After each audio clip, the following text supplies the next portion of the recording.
Hello everyone, my name is Sean from Expert Mechanics, and we are located at 727 Kipling Avenue, Etobicoke, Ontario, M8Z5G4. Phone number here is 416-201-8600. Today we are working on 2020 Volkswagen Atlas. The customer came in and had a complaint about the push button start not working, or intermittently it would work and then didn't know exactly when it would work and when it would not work. Also, when you wanted to turn it off, it will not turn off the vehicle. The problem is usually with the button itself.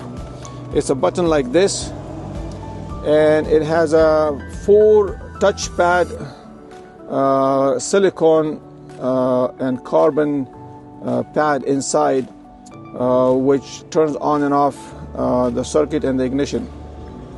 We already have it removed, but I'm going to show you how easy it is to remove it and install it. So if you have a difficulty with one of these, it's fairly cheap and it's available in aftermarket and original. And you come over to the vehicle. You don't need any tools for this part. You kind of grab the leather part of it and give it a little tug and put your finger in there. You can also use a plastic pry tool. Do not use a screwdriver, but plastic pry tool, and it can pop up like this. Once it pops out like this, the button is located in this hole, which we have it removed already. Is in here, and in the bottom of it, there's a connector like this. Now the connector is usually in there like this.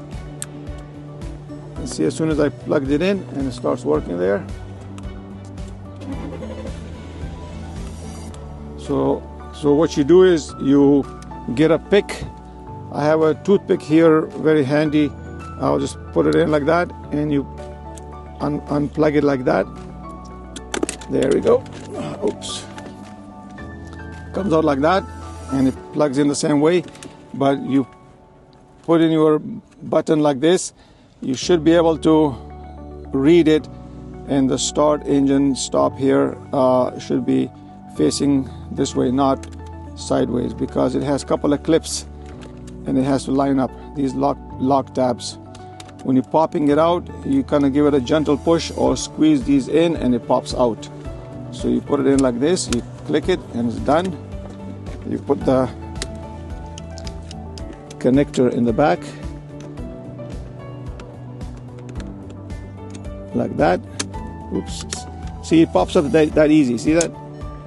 You don't even have to squeeze nothing. So you put it in a place, and then you line it up in the compartment in a proper way. Usually you line up the back part first, and then you squeeze in the front, and it goes into place. There you go, and we're done.